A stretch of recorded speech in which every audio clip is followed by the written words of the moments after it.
श्री गणेशाय नमः। श्री जानकी वल्लभो विजयते। श्रीमद् वाल्मीकि रामायण बालकांड नवा सर्ग। सुमंत्र का राजा को ऋषि श्रृंग मुनि को बुलाने की सलाह देते हुए उनके अंग देश में जाने और शांता से विवाह करने का प्रसंग सुनाना। पुत्र के लिए अश्वमेध यज्ञ करने की बात सुनकर सुमंत्र ने राजा से एकांत में कहा, महाराज, एक पुराना इतिहास सुनिए। मैंने पुराण में भी इसका वर्णन सुना है। ऋत्विजों ने पुत्र प्राप्ति के लिए इस अश्वमेध रूप उपाय का उपदेश किया है, परंतु मैंने इतिहास के रूप में कुछ विशेष बात सुनी है। राजन, पूर्व काल में भगवान सनत कुमार ने ऋषियों के निकट एक कथा सुनाई थी। वह आपकी पुत्र प्राप्ति से संबंध रखने वाली है।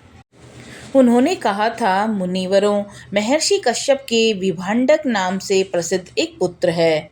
उनके भी एक पुत्र होगा जिसकी लोगों में ऋषि शृंग नाम से प्रसिद्धि होगी।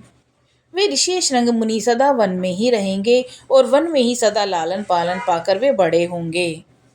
सदा पिता के ही साथ रहने के कारण विप्र व ऋषि शृंग दूसरे किसी को नहीं जानेंगे।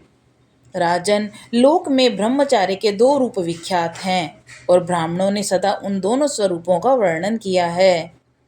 एक तो है दंड मेखला आदि धारण रूप मुख्य ब्रह्मचार्य और दूसरा है ऋतु काल में पत्नी समागम रूप गौण ब्रह्मचार्य। उन महात्मा के द्वारा उक्त दोनों प्रकार के ब्रह्मचार्यों का पालन होगा। इस प्रकार रहते हुए मुनि का समय अग्नि तथा यशस्वी पिता की सेवा में ही व्यतीत होगा। उसी समय अंग देश में रोमपाद नामक एक बड़े प्रतापी और बलवान राजा होंगे। उनके द्वारा धर्म का उल्लंघन हो जाने के कारण उस देश में घोर अनावृष्टि हो जाएगी, जो सब लोगों को अत्यंत भयभीत कर देगी। वर्षा बंद हो जाने से राजा रोमपाद को भी बहुत दुख होगा और वे शास्त्र ज्ञान में बड़े बड़े चढ़े ब्राह्मणों को बुलाकर कहेंगे, विप्रवरों, आप लोग वेद शास्त्र के अनुसार कर्म करने वाले और लोगों के आचार विचार को जानने वाले हैं। अतः कृपा करके मुझे कोई ऐसा नियम बताइए जिससे मेरे पाप का प्रायश्चित हो जाए। राजा के ऐसा कहने पर वे वेदों के पारंगत विद्वान सभी श्रेष्ठ ब्राह्मण उन्हें इस प्रकार सलाह देंगे। राजन, विभांडक के पुत्र ऋषि शृंग वेदों के पारगामी विद्वान हैं। भूपाल, आप सभी उपायों से उन्हें यहाँ ले आइए। बुलाकर उनका भली भांति सत्कार कीजिए और फिर एकाग्रचित हो वैदिक विधि के अनुसार उनके साथ अपनी कन्या शांता का विवाह कर दीजिए। उनकी बात सुनकर राजा इस चिंता में पड़ जाएंगे कि किस उपाय से उन शक्तिशाली महर्षि को यहाँ पर लाया जाए। फिर वे मनस्वी नरेश मंत्रियों के साथ निश्चय करके अपने पुरोहित और मंत्रियों को सत्कार पूर्वक वहां भेजेंगे। राजा की बात सुनकर वे मंत्री और पुरोहित मुंह लटकाकर दुखी हो यूं कहने लगेंगे कि हम महर्षि से डरते हैं, इसलिए वहां नहीं जाएंगे। यूं कहकर वे राजा से बड़ी अनुनय विनय करेंगे। इसके बाद सोच विचार कर वे राजा को योग्य उपाय बताएंगे और कहेंगे कि हम उन ब्राह्मण कुमार को किसी उपाय से यहाँ ले आएंगे। ऐसा करने से कोई दोष नहीं घटित होगा। इस प्रकार वेश्याओं की सहायता से अंगराज मुनि कुमार ऋषिशृंग को अपने यहाँ बुलाएंगे। उनके आते ही इंद्रदेव उस राज्य में वर्षा करेंगे और फिर राजा उन्हें अपनी पुत्री शांता समर्पित कर देंगे। इस तरह ऋषि शृंग आपके जमाता हुए वे ही आपके लिए पुत्रों को सुलभ कराने वाले यज्ञ कर्म का संपादन करेंगे। यह सनत कुमार जी की कही हुई बात मैंने आपसे निवेदन की। यह सुनकर राजा दशरथ को बड़ी प्रसन्नता हुई। उन्होंने सुमंत्र से कहा, मुनि कुमार, ऋषि शृंग को वहां जिस प्रकार और जिस उपाय से बुलाया गया वह स्पष्ट रूप से बताओ। इस प्रकार श्री वाल्मीकि निर्मित आर्ष रामायण आदि काव्य के बाल कांड में 9वां सर्ग पूरा हुआ। 10वां सर्ग। अंग देश में ऋषि शृंग के आने और तथा शांता के विवाह होने के प्रसंग का कुछ विस्तार के साथ वर्णन। राजा की आज्ञा पाकर उस समय सुमंत्र ने इस प्रकार कहना आरंभ किया, राजन, रोमपाद के मंत्रियों ने ऋषि शृंग को वहां जिस प्रकार और जिस उपाय से बुलाया था वह सब मैं बता रहा हूँ। आप मंत्रियों सहित मेरी बात सुनिए।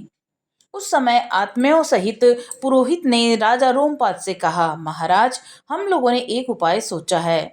जिसे काम में लाने से किसी भी विघ्न बाधा के आने की संभावना नहीं है। ऋषिशृंग मुनि सदा वन में ही रहकर तपस्या और स्वाध्याय में लगे रहते हैं। वे स्त्रियों को पहचानते तक नहीं और विषयों के सुख से भी सर्वथा अनभिज्ञ हैं। हम मनुष्यों के चित्त को मत डालने वाले मनोवांछित विषयों का प्रलोभन देकर उन्हें अपने नगर में ले आएंगे और इसके लिए शीघ्र प्रयत्न किया जाए।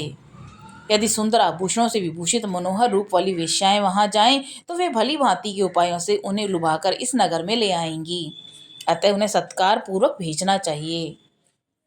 यह सुनकर राजा ने पुरोहित को उत्तर दिया, बहुत अच्छा, आप लोग ऐसा ही करें। आज्ञा पाकर पुरोहित और मंत्रियों ने उस समय वैसी ही व्यवस्था की। तब नगर की मुख्य मुख्य वेश्याएं राजा का आदेश सुनकर उस महान वन में चली गईं और मुनि के आश्रम से थोड़ी ही दूर पर ठहरकर उनके दर्शन का उद्योग करने लगीं। मुनि कुमार ऋषिशृंग बड़े ही धीर स्वभाव के थे, सदा आश्रम में ही रहा करते थे। उन्हें सर्वदा अपने पिता के पास रहने में ही अधिक सुख मिलता था, अतः वे कभी आश्रम के बाहर नहीं निकलते थे। उन तपस्वी ऋषि कुमार ने जन्म से लेकर उस समय तक पहले कभी न तो कोई स्त्री देखी थी और न पिता के सिवा दूसरे किसी पुरुष का ही दर्शन किया था। नगर या राष्ट्र के गांवों में उत्पन्न हुए दूसरे दूसरे प्राणियों को भी वे नहीं देख पाए थे। तदंतर एक दिन विभांडक कुमार ऋषिशृंग अकस्मात घूमते फिरते उस नगर में चले आए जहां वे वेश्याएं ठहरी हुई थी।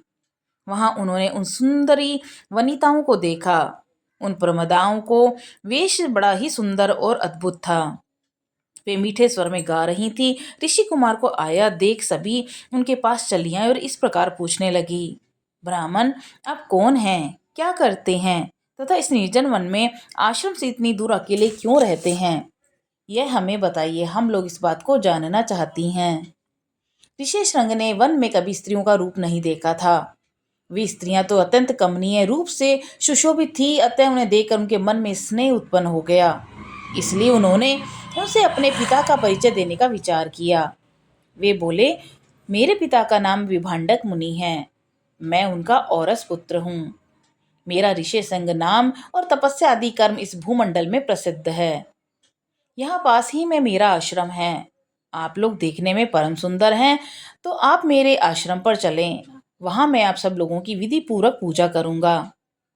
ऋषि कुमार की ये बात सुनकर उन सब ने सहमति जताई। फिर वे सभी सुंदरियां उनका आश्रम देखने के लिए चली गईं। वहां जाने पर ऋषि कुमार ने यह अर्घ्य है, यह पाद्य है और यह भोजन के लिए फल मूल प्रस्तुत है, ऐसा कहते हुए उनका विधिवत पूजन किया। ऋषि की पूजा स्वीकार करके वे सभी वहां से चली जाने को उत्सुक हुईं। उन्हें विभांडक मुनि का भय लग रहा था, इसलिए उन्होंने शीघ्र ही वहां से चले जाने का विचार किया। वे बोली, ब्राह्मण, हमारे पास भी ये उत्तम उत्तम फल हैं, विप्रवर इन्हें ग्रहण कीजिए, आपका कल्याण हो। इन फलों को शीघ्र ही खा लीजिए, विलंब न कीजिए। ऐसा कहकर उन सब ने हर्ष में भरकर ऋषि का आलिंगन किया और उन्हें खाने योग्य भांति भांति के उत्तम पदार्थ और बहुत सी मिठाइयां दी। उनका रसावदान करके उन तेजस्वी ऋषि ने समझा कि ये भी फल हैं, क्योंकि उस दिन के पहले उन्होंने कभी वैसे पदार्थ नहीं खाए थे। भला सदा वन में रहने वालों के लिए वैसी वस्तुओं के स्वाद लेने का अवसर ही कहाँ है। उसके पश्चात उनके पिता विभांडक मुनि के डर से डरी हुई वे स्त्रियां व्रत और अनुष्ठान की बात बता उन ब्राह्मण कुमार से पूछकर उसी बहाने वहां से चली गईं। उन सबके चले जाने पर कश्यप कुमार ब्राह्मण ऋषिशृंग मन ही मन व्याकुल हो उठे और बड़े दुख से इधर उधर टहलने लगे। उसके बाद दूसरे दिन फिर मन से उन्हीं का बारंबार चिंतन करते हुए शक्तिशाली विभांडक कुमार श्रीमान ऋषिशृंग उसी स्थान पर गए जहाँ पहले दिन उन्होंने वस्त्र और आभूषणों से सजी हुई उन मनोहर रूप वाली वेश्याओं को देखा था। ब्राह्मण ऋषिशृंग को आते देख तुरंत ही उन वेश्याओं का हृदय प्रसन्नता से खिल उठा। वे सब की सब उनके पास जाकर उनसे इस प्रकार कहने लगी, सौम्य, आओ, आज हमारे आश्रम पर चलो। यद्यपि यहाँ नाना प्रकार के फल फूल बहुत मिलते हैं, तथापि वहां भी निश्चय ही इन सब का विशेष रूप से प्रबंध हो सकता है। उन सबके मनोहर वचन सुनकर ऋषिशृंग उनके साथ जाने को तैयार हो गए और वे स्त्रियां उन्हें अंग देश में ले गईं। उन महात्मा ब्राह्मण के अंग देश में आते ही इंद्र ने संपूर्ण जगत को प्रसन्न करते हुए सहसा पानी बरसाना आरंभ कर दिया। वर्षा से ही राजा को अनुमान हो गया कि वे तपस्वी ब्राह्मण कुमार आ गए हैं। फिर बड़ी विनय के साथ राजा ने उनकी आगवानी की और पृथ्वी पर मस्तक टेककर उन्हें साष्टांग प्रणाम किया।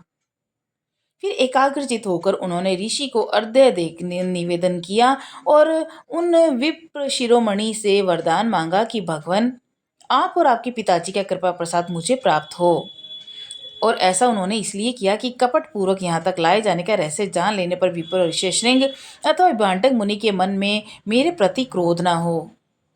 उसके पश्चात ऋष्यशृंग को अंतःपुर में ले जाकर उन्होंने शांत चित्त से अपनी कन्या शांता का उनके साथ विधि पूर्वक विवाह कर दिया। ऐसा कहकर राजा को बड़ी प्रसन्नता हुई।